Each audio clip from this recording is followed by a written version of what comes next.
이 오후 시간에 또 여러분들 이곳에 와서 함께 말씀을 같이 배우고 또 은혜 받기를 원하여 이 자리에 나오셨는데, 이 말씀을 통하여 크신 은혜가 여러분들 가운데 있기를 간절히 소망합니다.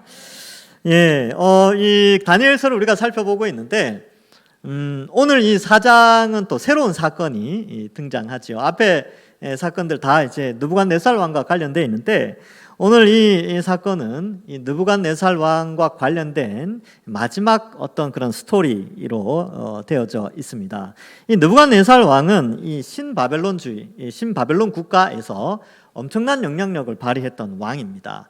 그래서 아버지 나부폴라살에 의하여서 그 신바벨론 제국이 급성장하게 되고, 느부갓네살 때에 최고의 전성기를 누리며 지중해 동부 연안을 바벨론이 통일을 하게 되죠. 그때 이스라엘이 점령을 당하게 됩니다. 3차에 의해서 포로로 잡혀가게 되고, 당시 남쪽의 이집트와 북쪽의 이 바벨론 사이에 전투 속에서 아수르는 멸망하게 되고요. 또 이집트까지 영향력을 미쳐서 이 바벨론이 크게 제국화되는데 이 느부갓네살 왕이 역할을 하게 됩니다. 그래서 오늘 읽은 이 4장의 말씀은 느부갓네살 왕의 후반기, 그러니까 그의 43년의 통치 가운데 이제 마지막 부분에 해당되는 그런 사건을 좀 다루고 있습니다. 그래서 이 오늘 내용은 또 하나의 꿈이 나오는데, 이 꿈의 내용이 뭔가를 좀 알 필요가 있고요. 두 번째로는 그 꿈의 해석이 어떤 것인가를 알 필요가 있고, 실제로 또 이제 세 번째로는 꿈이 어떻게 실현되는가, 이러한 형태로 이 4장이 기록되어져 있습니다. 그래서 이 부분을 살펴보고, 이 4장은 독특하게 1절부터 3절, 그리고 뒤에 보시면 34절부터 37절이 하나님을 찬양하는 걸로 되어 있고, 그 사이에 사건이 등장하게 됩니다. 그래서 1절부터 3절은 4절 안에 있는 꿈의 내용, 해석, 실현, 요 사건을 끝내고 이 다니엘이 느부갓네살 왕의 고백을 가지고 이제 1절부터 3절 또 34절 이하의 내용을 이렇게 좀 이렇게 문학적으로 이렇게 결합시키는 그런 의미가 있습니다. 그러니까 요걸 이제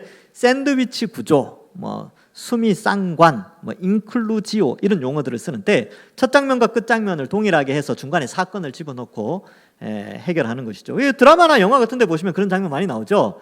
첫 장면, 1회 장면하고 마지막 회 장면이 비슷한 거, 장소가 비슷하다든지 등장인물이 비슷하다든지, 그렇게 해서 스토리를 끌어가듯이 이 4장의 내용도 그렇게 되어져 있습니다. 자, 그럼 1절부터 3절 접근 부분이 있죠. 한번 살펴보면, 느부갓네살 왕은 천하에 거주하는 모든 백성들과 나라들과 각 언어를 말하는 자들에게 조서를 내리노라. 원하노니 너희에게 큰 평강이 있을지어다. 조서를 내려요. 근데 이 대상이 누구냐면 천하에 거주하는 모든 백성, 나라들, 각 언어를 말하는 자들, 이렇게 돼 있죠. 그래서 이 1절의 표현으로 봤을 때 이 4장의 사건은 느부갓네살 왕의 통치 후반부, 많은 이 지중해 동부 연안을 많이 점령하고 제국의 형태를 갖추었을 때에 이 조서를 내렸다는 것을 알 수 있습니다.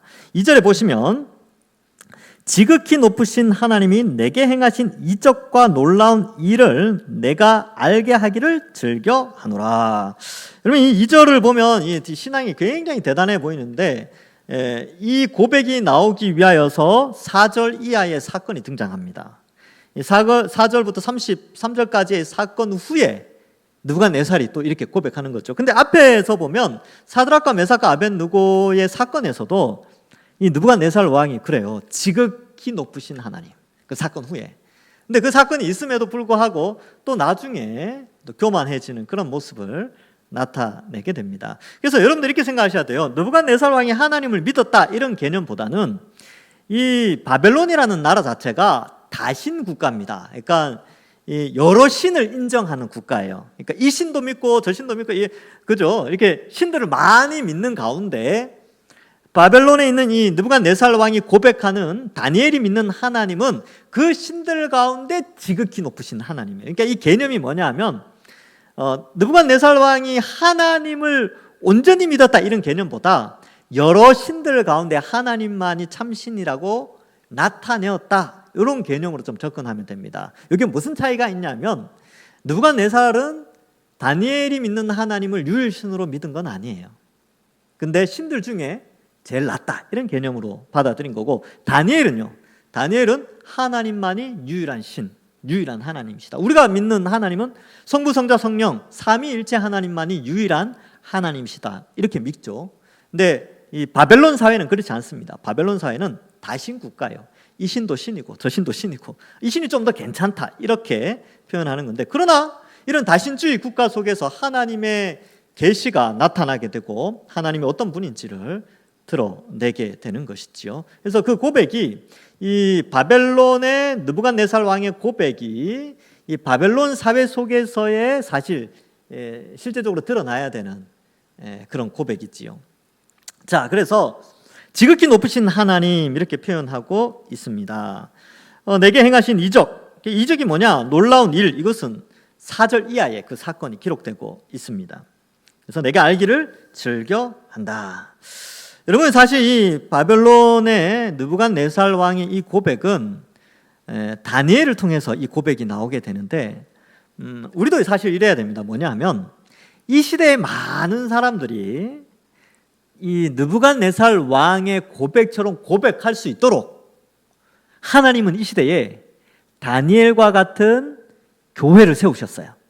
그래서 교회를 통하여서 이 시대의 사람들이 지극히 높으신 하나님을 고백하도록 우리를 부르셨어요. 요 관점에서 요 본문을 접근하는 것이 맞는 겁니다. 자, 그래서 한번 볼까요? 자, 내게 알게 하기를 즐겨하노라, 뭐 이렇게 되어 있죠. 자, 그래서 3절에 참으로 크도다 그의 이적이요, 참으로 능하도다 그의 놀라운 일이요, 그의 나라는 영원한 나라요, 그의 통치는 대대에 이르리로다. 도대체 무슨 일이 있었길래 이 느부갓네살 왕이 이렇게까지 표현을 할까? 사실 4장을 읽어보면 느부갓네살 왕이 시겁을 합니다. 요즘 말로 하면 시겁하는 사건이 등장해요. 그래서 미리 말씀을 드리면 아시는 분들도 있겠지만, 이 느부갓네살 왕이 역사적으로 보면 굉장히 뛰어난 왕이었습니다. 이제 유명한 역사가들이 평가할 때 이 느부갓네살 왕은 뛰어난 건축술로도 유명하고요. 당대에 이 느부갓네살 왕이 정치적으로도 북쪽 메대 왕국과 결혼을 하게 됩니다. 느부갓네살 왕의 아내 이름이 아미티스인데, 이 느부갓네살 왕이 아미티스를 위해서 바벨론 공중 정원을 만듭니다.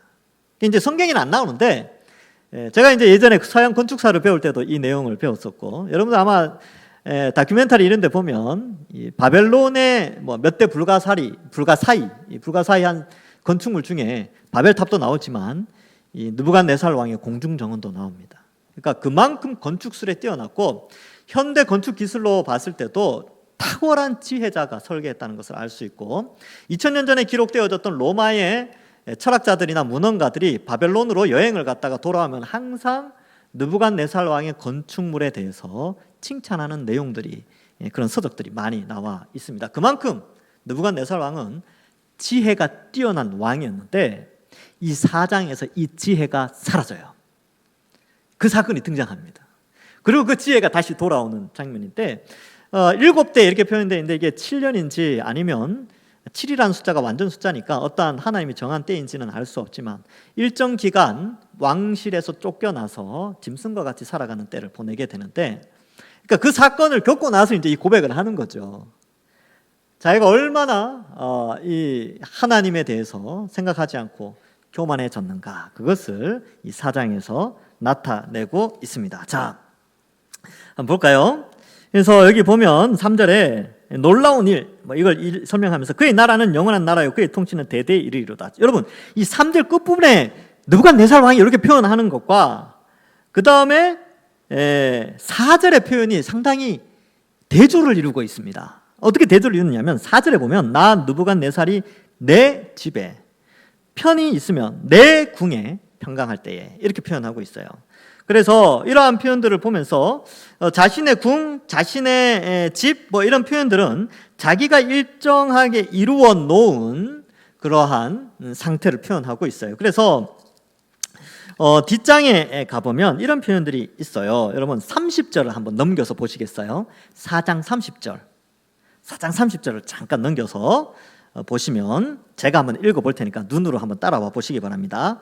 나 왕이 말하여 이르되 이 큰 바벨론은 내가 능력과 권세로 건설하여 나의 도성으로 삼고 이것으로 내 위엄의 영광을 나타낸 것이 아니냐 하였더니, 이렇게 표현하고 있죠.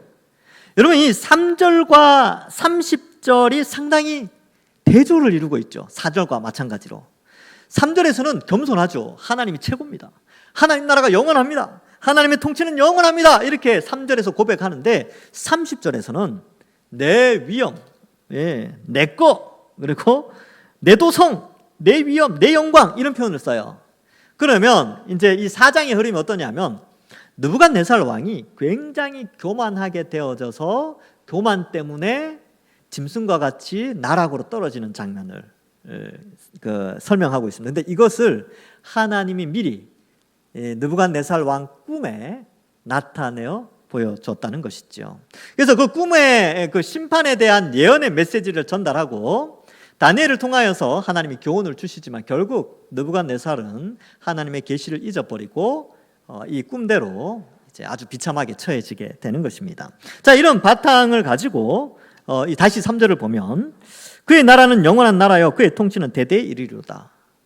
이 고백을 하지 않을 수가 없는 것이죠. 그래서 30절에는 자기가 그 지중해 동부 연안을 다 통일하고 나서 자기가 최고로 위대한 줄 알았어요. 그래서 다른 신들 위에 자신을 높이 들리고 자신이 최고인 줄 알고 그렇게 살았는데 순식간에 하나님이 무너뜨려 봅니다. 여러분, 우리도 마찬가지예요. 그래서 이 4장의 본문의 핵심은 교만하면 망한다는 겁니다. 우리도 마찬가지예요. 여러분 여기 앉아 있고 계시는데 여러분 우리가 이렇게 앉아 있고 생활하고 이 모든 것이 사실은 우리의 노력, 여러분들이 지난 수십 년간 노력하고 땀 흘리고 그렇게 해서 이렇게 놓은 것이 아니고 하나님의 특별한 간섭과 은혜로 된 겁니다. 저도 늘 그 생각을 해요. 제가 여기 서 있는 거요, 제 노력, 제가 똑똑해서, 제가 뭘 잘 써서, 아니 뭘 잘 해서, 아니요, 100% 하나님의 은혜입니다. 그러니까 이것을 인정하지 않고 교만하면 순식간에 무너지는 것. 하나님 손에 달려있죠. 하나님 교만한 자는 패망시킵니다. 패망은 교만은 패망의 선봉이죠. 그래서 그것을 이 느부갓네살이 아주 잘 보여주고 있어요. 그래서 여러분들 교만하시면 안 됩니다. 지금 여러분 뭐 어느 정도 사회적으로 뭔가를 이렇게 나왔습니까? 남들이 뭐 인정해주고 우와 이렇게 칭찬해줍니까? 그럴 때 조심해야 됩니다. 그럴 때 남들이 높여주면요 뭐라고 대답하냐면 다 하나님의 은혜입니다. 이 고백해야 돼요. 근데 남들이 칭찬하니까 그렇지 뭐 당연하지. 내가 어떻게 살았는데. 그래서 어떤 사람은 그래요. 자기가 이제 부유하게 된 어떤 사람은 그렇게 이야기합니다. 내가 이렇게 부유한 것은 내가 청년 때 헌신 많이 했고 청년 때 기도 많이 하고 내가 집사 때 내가 말이야 성경을 몇 번 읽고 내가 전도를 몇 명 했으니까 이렇게 부자가 됐다. 결국은 내가 이렇게 설명하는데 제가 그런 말 들으면 이분이 굉장히 교만하시구나 그런 생각을 해요. 그냥 막 칭찬하잖아요. 칭찬하는 거 필요하다니까요. 우리 격려해주고 필요하죠. 그렇게 해야 돼요. 근데 그럴 때마다 격려함을 받고 칭찬을 받을 때마다 우리의 마음에는 하나님을 높여야 됩니다. 우리의 모든 칭찬과 우리에게 돌려지는 영광은 다 하나님이 주신 겁니다. 그래서 그 영광을 다시 하나님께로 돌려드리는 것이 성도의 마땅한 바지요. 사실 느부갓네살 왕이 이렇게 설 수 있었던 것은 여러분들 하박국을 살펴보신 분들은 아시겠지만 그게 다 하나님의 계획 아래 있었습니다. 유다가 워낙 강포하니까 그 유다를 멸망시킬 수단으로 바벨론을 들었었죠. 그래서 하나님이 바벨론을 들어서 유다를 멸망시켰는데 바벨론은 무슨 생각해요? 내가 이루었다. 내가 내 힘으로 내 궁을 만들었다. 이런 생각을 자꾸 가지고 있는 거예요. 그러니까 하나님은 그 교만도 꺾어버립니다. 그래서 이 느부갓네살 왕이 43년을 통치해요.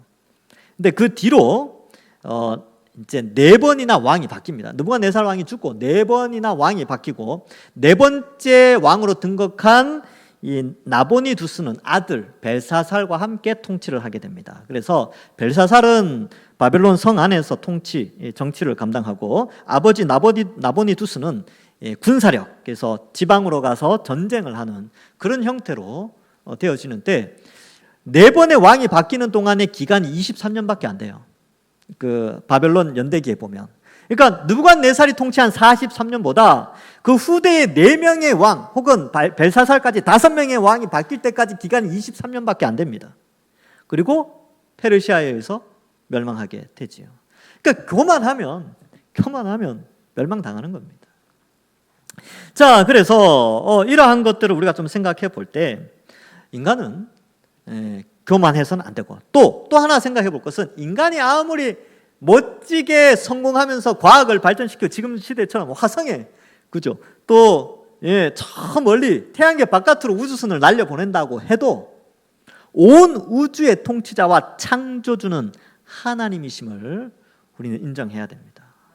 그러한 과학 기술 때문에 인간이 최고다 이렇게 생각하는 순간 인간은 망하게 되죠. 그 결과를 우리는 지금 보고 있는 겁니다. 지구 가열화 이런 거 보면 알 수 있죠. 하나님이 이렇게 아름답게 만들어 놓은 이 지구가 얼마나 몸살을 앓고 있습니까?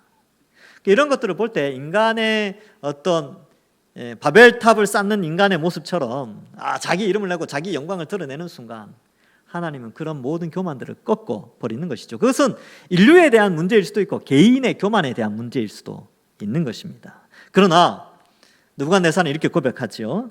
그의 나라는 영원한 나라요 그의 통치는 대대에 이르리로다. 오늘 설교 제목으로 잡았는데 여러분 이거 잊지 않아야 됩니다. 하나님 나라만이 영원해요. 인간 나라는 주님 오시면 없어집니다. 그죠? 인간의 통치 뭐 이런 건 다 없어진다니까요. 주님 오시면 정치 제도가 지금 우리가 만들어 놓은 이 모든 민주주의나 무슨 주의 있죠? 다 사라져요.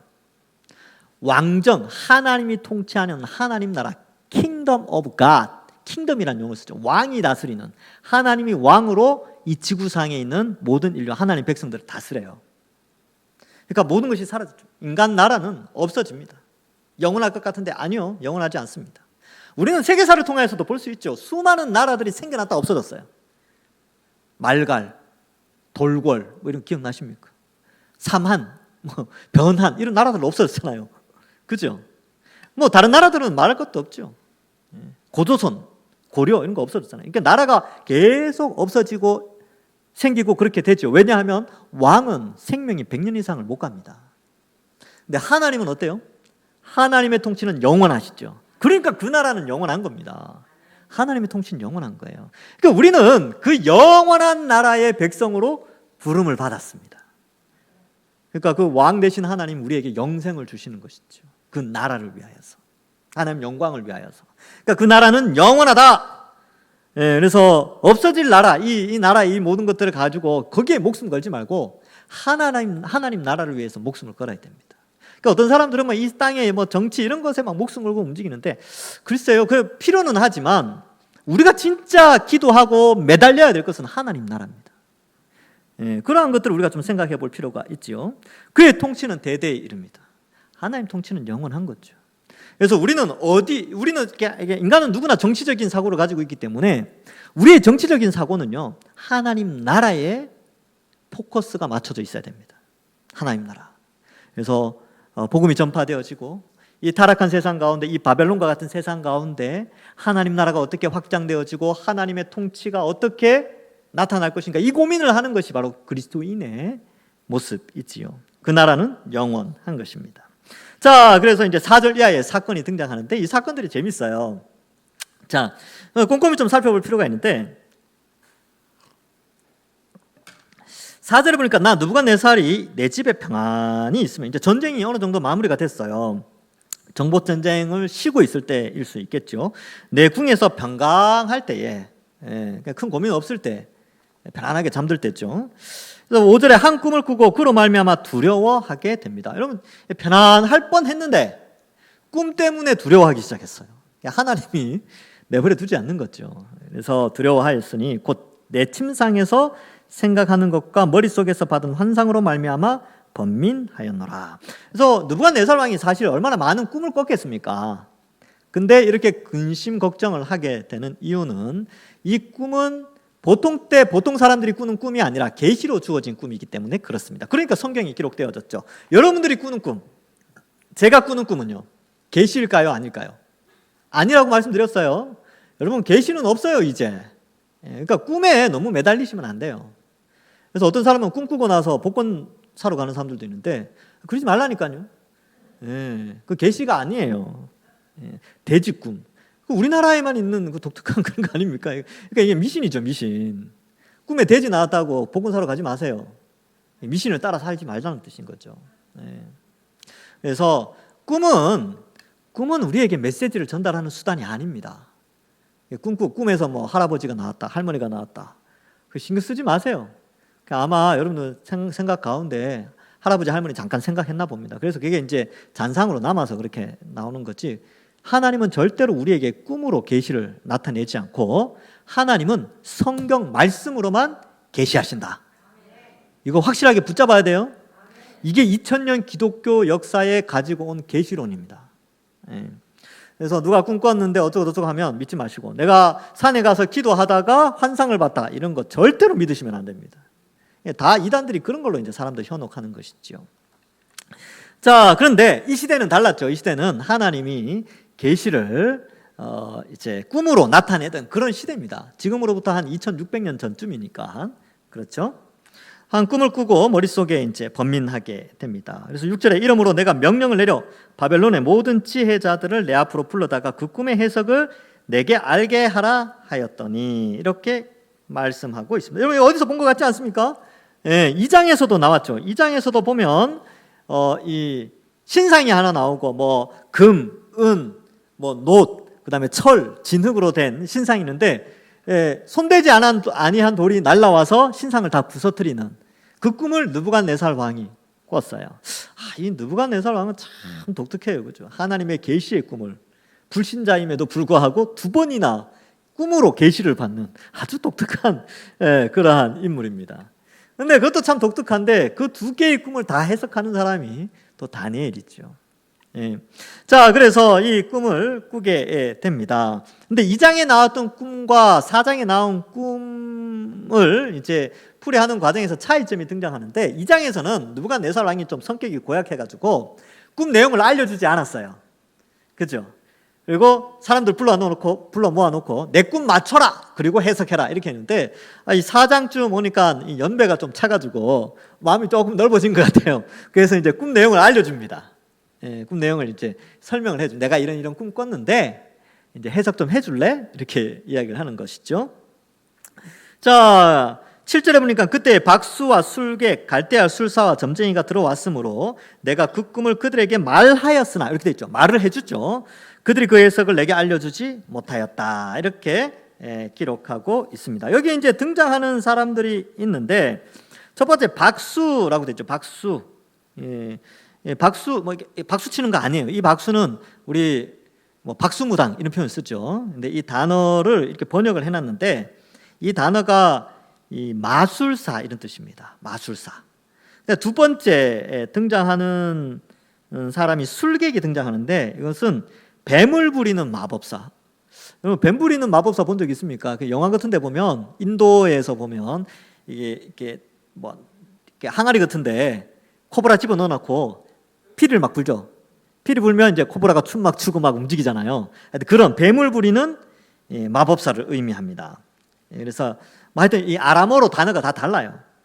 세 번째 등장하는 것이 점쟁이라고 되어 있는데, 마법을 행하다 이런 뜻이 있습니다. 역시 마법사죠. 마법사, 뭔가 요술을 부리는 그런 사람들이고, 마지막으로 술사가 그런 의미고, 점쟁이라고 되어 있는데, 이 점쟁이는 점성가를 의미합니다. 점성가, 이렇게 별을 보고 점을 치는 사람들. 그러니까 여러분 지금 이 바벨론 안에, 왕궁 안에 이런 사람들이 지혜자로 있다는 거예요. 그러면 이 시대가 어떤 시대인지 아시겠죠? 과학적이거나 이성적인 것이 아니라 온갖 신비한 것들에 의해서 움직여지는 시대입니다. 그러니까 이제 아주 좀 어두운 시대죠. 그러니까 이들의 말 한마디에 의해서 움직여지는 그런 것들을 볼 수 있고, 이들을 그 지혜자로 삼는 거죠. 그러니까 무당들을 지혜자로 삼아서 그 뜻대로 살아가는 나라. 얼마나 어리석습니까? 얼마나 어리석어요. 그래서 이러한 것들을 질문하게 되는데 아무도 해석할 수 없죠. 왜요? 이들은 거짓신을 따라가는 자들이고 무당들이니까 하나님의 계시를 절대로 해석할 수 없죠. 여러분 성경책 들고 가가지고 무당 찾아가서 이것 좀 해석해 주십시오. 그러면 해석할 수 있습니까? 없습니까? 해석 못해요. 성경 가지고 여러분들 주변에 있는 사람한테 물어야죠. 이거 무슨 뜻입니까? 이렇게 물으면 주변에 있는 사람들 중에 아는 사람들이 이거 알려주는 거예요. 그러면 우리는 들으면 어때요? 성령이 있으면 그것을 깨닫게 되는 것이지요. 마찬가지죠. 하나님이 계시를 알려주셨는데 무당들이나 이 점성술사들, 불신자들은 절대로 알 수 없습니다. 그러니까 이러한 이 모습을 보여주는 것은 당시 바벨론이 얼마나 이상한 방향으로 흘러가고 있었던가를 우리에게 말해주고 있습니다. 자, 그래서 8절에 그 후에 다니엘이 내 앞에 들어왔으니 그는 내 신의 이름을 따라 벨드사살이라 이름한 자요 그의 안에는 거룩한 신들의 영이 있는 자라. 내가 그에게 꿈을 말하여 이르되, 이렇게 기록하고 있죠. 여기 보면 이제 다니엘이 등장하게 됩니다. 그리고 다니엘을 묘사할 때 느부갓네살이 거룩한 신들의 영이 있는 자, 이런 표현을 씁니다. 여러분, 이 다니엘은 하나님의 영이 임한 자들이죠. 그러면 다니엘이 대단한 사람이겠죠. 대단한 사람 아닙니까? 그죠? 예, 느부갓네살 왕이 인정할 정도로 거룩한 신들의 영이 있다라고 인정하잖아요. 그런데 우리는 어떨까요? 우리도 바로 거룩한 신들의 영, 느부갓네살 왕의 표현에 의하면 거룩한 신들의 영이 있는 자로 하나님이 우리를 불러주셨습니다. 그래서 우리가 예수님 믿을 때 어때요? 성령을 보내어 주시잖아요. 그래서 성령이 있기 때문에 어떤 일이 일어나냐면 계시를 이해하게 됩니다. 그래서 잘 봐요. 지금 계시가 이 바벨론 이 느부갓네살 왕에게 임했어요. 누구도 이 계시를 해석할 수 없습니다. 그러면 누가 계시를 해석하느냐? 성령이 임한 자만이 이 계시를 이해할 수가 있어요. 원리는 그렇죠. 그럼 이 시대의 계시는 어떻게 우리에게 주어졌습니까? 성경 말씀으로 주어졌죠. 근데 이 성경 말씀은 우리가 원래는 모르는 자들이었는데, 믿지 않는 자들이었는데 어느 순간 우리가 이걸 믿고 있는 거예요. 왜요? 성령을 보내어 주셨기 때문에 우리에게도. 그러니까 성령이 우리 속에 있으니까 이 계시를 보면서 우리는 이걸 믿게 되는 거예요. 그래서 이러한 원리가 여전히 있다. 그래서 오늘날에는 우리에게 거룩한 영이 있어서 우리는 우리가 바로 이 성경을 통해서 바른 진리를 깨닫게 되는 것이죠. 그래서 여러분들이 성경을 읽고 이게 다 믿어진다면 내 속에 성령 하나님이 계시는 거예요. 근데 이런 거는 좀 오해하시면 안 돼요. 어떤 거는 받아들이고 어떤 거는 받아들이지 않는다. 요거는 저는 성령이 계신다라고 보지 않습니다. 성령이 계시면 하나님 말씀을 다 믿게 하세요. 부분적으로 믿게 하지 않습니다. 어떤 건 믿고 어떤 건 안 믿는다. 이게 아니라 다 믿게 하세요. 다. 그래서 그냥 받아들이게 하시는 거죠. 왜냐하면 계시의 말씀이니까 그렇게 됩니다. 자, 그래서 여러분, 성경 말씀은 성령이 있고 믿음이 있는 자는 진리로 받아들여요. 근데 성령이 있지 않고 또 믿지 않는 자는 성경의 내용을 받아들이지 않습니다. 교양 정도로는 생각할 수 있겠지요. 그래서 이 차이가 있게 되고요. 그리고 여러분들 이 세상 사람들이 성경을 많이 평가를 해요. 성경은 이런 내용이고 이런 내용이고 막 비교하거든요. 여러분들 흔들려서는 안 되는 것이 성경이 가장 권위 있는 책입니다. 그리고 나머지 성경을 해석한 다른 책들은요, 그것은 부수적인 거예요. 해석한 건데 그 가운데서 믿지 않는 자들이 성경을 해석한 책들도 많이 있습니다. 그런 것에 흔들리면 안 돼요. 우리는 성경, 그리고 성령 하나님께서 기독교 역사 속에서 믿음의 선배들을 통하여 해석해 놓은 책들 외에 믿지 않는 자들이 성경을 해석한 책들은 절대로 받아들일 수 없어요. 그래서 이 다니엘서도 마찬가지입니다. 이 다니엘서에 대한 역사적 배경과 성경에 약간의 차이가 있는 것들도 있어요. 그럼 그럴 때 우리가 어떻게 판단하느냐? 성경을 절대 진리로 받아들이고 역사적인 기록에 오류가 있다 라고 받아들여야 되지, 역사적 기록을 통하여서 성경에 오류가 있다 이렇게 판단하는 것은 성령이 우리에게 주시는 마음이 아니에요. 그래서 성령이 성경이 진리라는 것을 믿게 하시고 역사적인 기록들은 오류가 있다 이렇게 우리에게 가르치는 겁니다. 제가 이것을 왜 강조하느냐면, 여러분, 우리 다음 세대들 학교에서 받는 공교육은요 철저하게 비성경적입니다. 그리고 반성경적인 내용들이 많아요. 아이들이 여기서 헷갈리거든요. 성경이 진리냐? 인간이 이룩한 인문학이 진리냐? 이 두 개가 충돌이 올 때 아이들은 인간이 이룩해낸 인문학을 기초로 해서 성경을 평가하는 훈련을 공교육 속에서 받게 됩니다.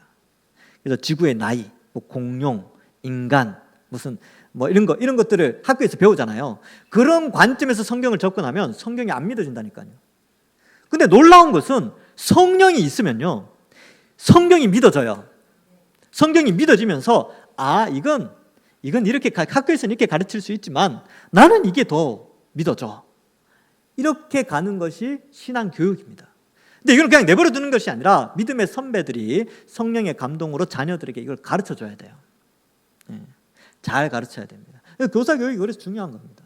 내년에는 제가 이제 교사 아카데미를 이제 이렇게 하려고 하는데 뭐 길게 할지 짧게 할지는 모르겠지만 이러한 부분들을 좀 제가 중고등학교 때 고민했던 부분들, 그게 벌써 몇 년 전입니까? 35년 전이네요. 35년 전에 고민했던 것들, 지금은 35년이 지난 지금의 세대들의 중고등학생들이 고민하는 것은 더 복잡하겠죠. 더 난해하겠죠. 그런 것들을 우리가 성령을 통하여 계시를 바르게 믿고 있는 우리가 어떻게 전달해야 될 것인가, 이것을 또 많이 생각해 봐야 됩니다. 제가 이제 이 흐름 속에서 말씀을 드린 것은 계시가 임했어요. 계시가 임했는데 계시를 해석할 수 있는 것은 성령을 통해서만 계시를 해석할 수 있고, 우리는 다 성령을 받은 자이기 때문에 계시인 성경 말씀을 아멘으로 받아들이고 있다. 그럼 여기서 우리가 생각해야 될 것은 다니엘은 뭘 했느냐? 침묵했느냐? 그렇지 않죠. 계시가 임한 것을 알고 이 계시를 해석해서 알려줍니다. 누구에게? 바벨론 왕 느부갓네살에게. 마찬가지로 우리도 계시를 다 알고 있어요. 여기 우리는 다 계시를 이미 알고 이해하고 있는 사람들입니다. 완전한 이해는 아니지만 부분적으로 우리에게 알려지는 계시들은 무조건 아멘으로 받아들이는 자들이 있죠. 그럼 우리도 이미 계시를 알고 있는 자들이기 때문에, 계시를 충분히 해석하고 있기 때문에 계시에 대해서 궁금해하는 사람들, 이 바벨론과 같은 세상에 느부갓네살 왕과 같이 자기를 교만으로, 자기가 최고인 줄 알고 자기를 높이고 자기가 최고인 줄 알고 살아가는 이 세상 사람들에게 계시를 알려줘야 됩니다. 해석해줘야 되는 것이죠. 그것이 바로 우리에게 주어진 사명입니다. 느부갓네살 왕은 이 세상을 대표해요. 다니엘은 교회 공동체를 대표하는 것이죠. 세상은 끊임없이 진리에 대해서 궁금해하는 사람들이 등장하게 됩니다. 교회는 침묵하면 안 되겠죠. 느부갓네살 왕이 불렀어요. 야, 이거 해석 좀 해달라. 근데 다니엘이 글쎄요, 나중에 한번 생각해 볼게요. 그렇게 하지 않았다니까요. 바로 계시를 알려줬어요. 왜? 그 속에는 성령이 계셨기 때문에. 성령이 이 계시를 깨닫게 하셨고 알려주라고 했기 때문에 그렇습니다. 이 신약 시대에는 우리는 다 알죠. 이 은밀한 것들 다 알잖아요. 바로 예수 그리스도의 십자가 형벌 대속의 복음의 진리를 우리는 다 알고 있습니다. 그래서 세상이 요구할 때 얼마든지 그 진리를 선포하면서 살아가야 하죠. 이 세상은 끊임없이 교만하게 자기의 탑을 쌓고 살아가고 있습니다. 그런데 그 성경의 계시는 어때요? 이 모든 것은 언젠가 망한다는 거죠. 그래서 다니엘이 느부갓네살 왕에게, 이제 다음번 시간에 제가 말씀드리는데, 왕이요, 이런 계시의 뜻을 알고, 이제 내용이 그런 거거든요. 이제 멸망당한다 뭐 그런 건데, 겸손하십시오. 공의를 행하시고 가난한 자 잘 돌봐주십시오. 권면을 해요. 그래서 느부갓네살이 그거 듣습니다. 이렇게 아주 선한 통치를 해요. 얼마 동안? 1년 동안만. 1년 동안 하고 금방 교만해집니다. 그래서 아까 교만해져서 했던 말이 아까 30절에 나오는 말이 있죠. 그래서 이 계시가 이제 임하게 되는데, 우리의 사명은 그런 겁니다. 우리는 하나님께서는 이 세상을 통치하시고 다스리시고 지금도 계시의 말씀인 성경을 통하여서 바벨론과 같은 이 세상에 느부갓네살 왕과 같이 살아가는 이 세상 사람들에게 계시를 알려주라는 거죠. 어떻게 해요? 교만하면 망한다는 거예요. 인류의 역사는 이제 주님 오시면 망하게 되는데, 그 멸망 앞에 그리스도인들이 가서 계시의 메시지를 전파하라는 겁니다. 그래서 빨리 구원해 줘야 된다는 것이죠. 그것을 우리에게 말씀해 주고 있습니다. 여러분, 인간 나라는 망해요.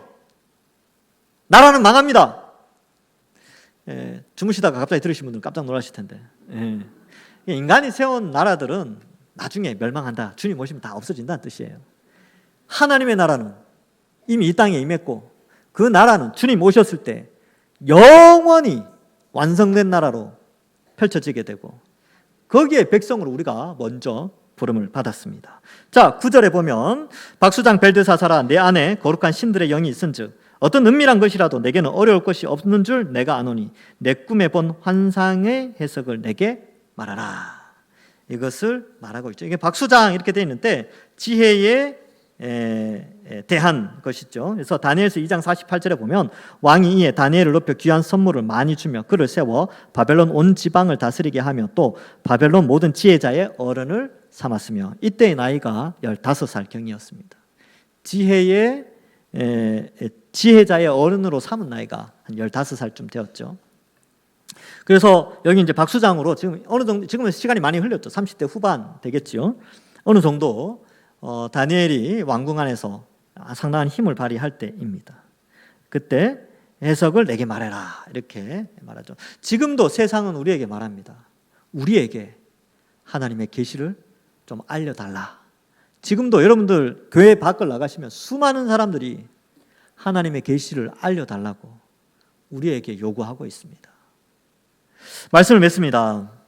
뒤에 이제 많은 내용들은 다음번에 더 재밌는 내용들이 나옵니다. 궁금하신 분들은 미리 읽어보시면 더 좋을 것 같고요. 결론은 그렇습니다. 하나님은 지금도 이 지구상의 모든 나라를 통치하시고 다스리고 계시며 나라만 아니라 우리 개인 한 사람 한 사람도 하나님은 전능하시기에 다스리고 계십니다.